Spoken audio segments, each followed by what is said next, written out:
Well, Robin, it was a morning of shocking revelations as we finally learn the details of what was inside that TBI file on Judge Baumgartner. We are learning right now that there have been 2 indictments in the Megan Maxwell case. The first, maybe not unexpected, of Jeffrey Lee Stock, longtime suspect in this case. This year, some of the McClung buildings turn 100 years old, but right now, there's not much to celebrate of the buildings behind me. Today, many think of the buildings more for the fire that happened there than for their history. John, I'm here in Edgewood Park where the evidence of this week's storms can still be seen.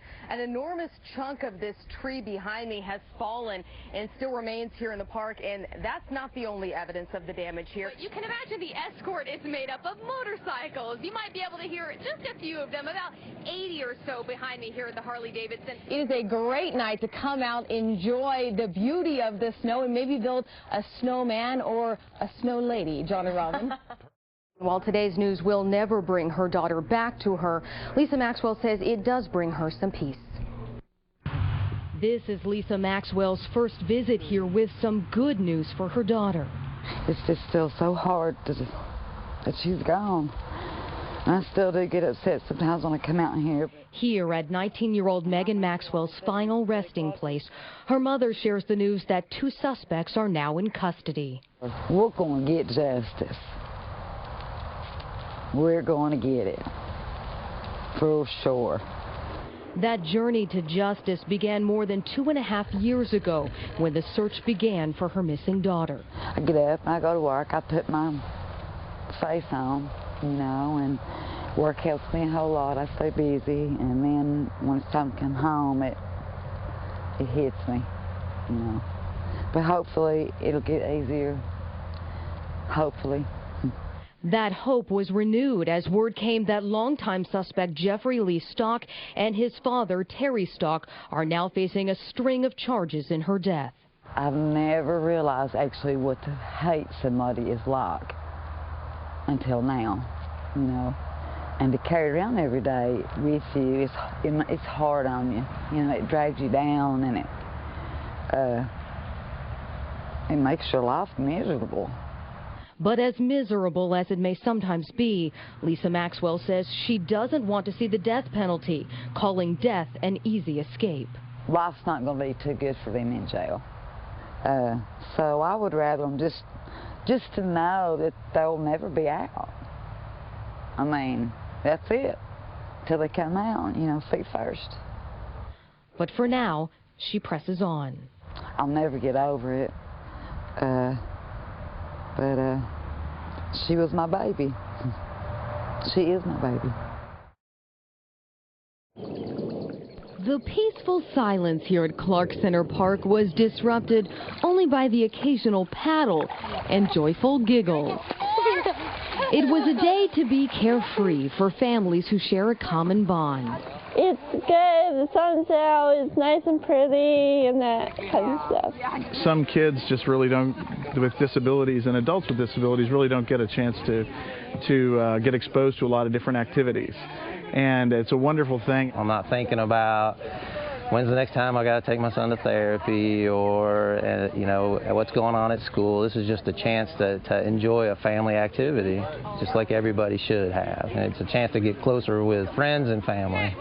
Open Doors Tennessee, a nonprofit for families with disabilities, teamed up with the East Tennessee Whitewater Club to host the 3rd annual Canoe Fest. It's good for us as a family to get together and be out here outdoors, kind of away from cell phones and iTouches and iPads and everything like that.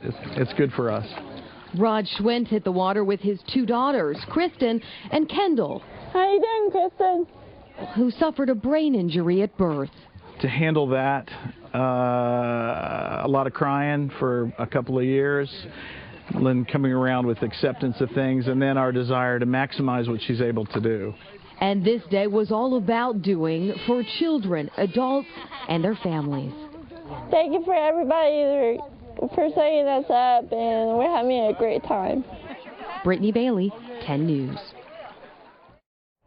Even after more than 4 years, September 26, 2006 can still feel like yesterday.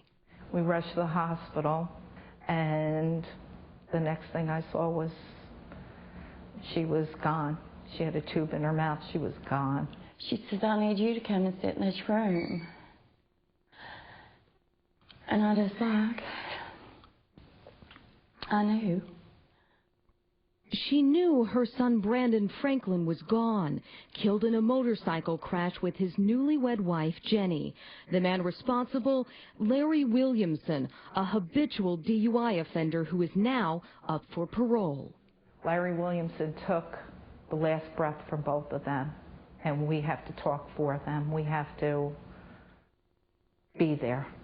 These mothers who still cling tight to the memories of their children will now cling tight to each other as they face Williamson again at his parole hearing later this month.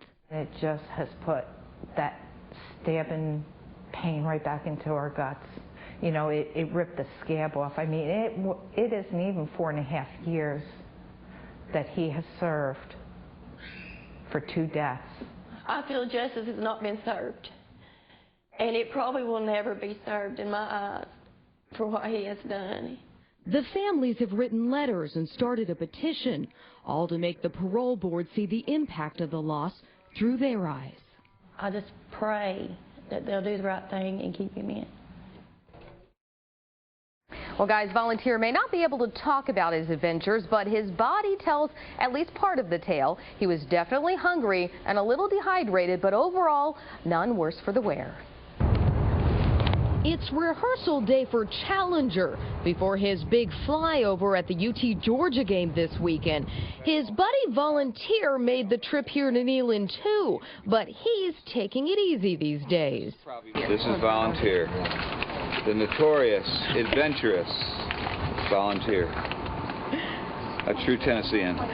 On September 11th, Volunteer escaped through a hole in the net ceiling here at Dollywood's Eagle Mountain Sanctuary and soared his way over East Tennessee for the next 3 weeks. He enjoyed his little adventure. We didn't enjoy it, but he had a great time, I'm sure. He got a lot of flying in, but again, he wouldn't have survived, and that's the key thing. Finally, on Tuesday, the American Eagle Foundation team tracked Volunteer to Wares Valley and set a trap. We got him! We got him! We got him! Whoa, whoa, whoa, whoa, whoa. We got him. He got some water and a big meal, and on Wednesday, he got a checkup from his UT vet, Dr. Michael Jones. Overall, looked better than I expected, a lot better than I expected. I think he's lost a little bit of weight, but we'll see, you know, given his weight now and what he was previously. But overall, he looked pretty good. We're very, very elated. We're very pleased. We're so happy, you wouldn't believe. And we thank God for every person that called and all the help that we got from everybody in East Tennessee. Volunteer will be under watchful eyes for the next few days, maybe longer than that. Lock that up tight. We don't want anything to happen. So for now, Challenger will take care of the flying. Well, the net ceiling has been repaired at Dollywood, and Volunteer should be able to, by the way, reunite with his lifelong mate, Hero, very soon as well. John and Robin.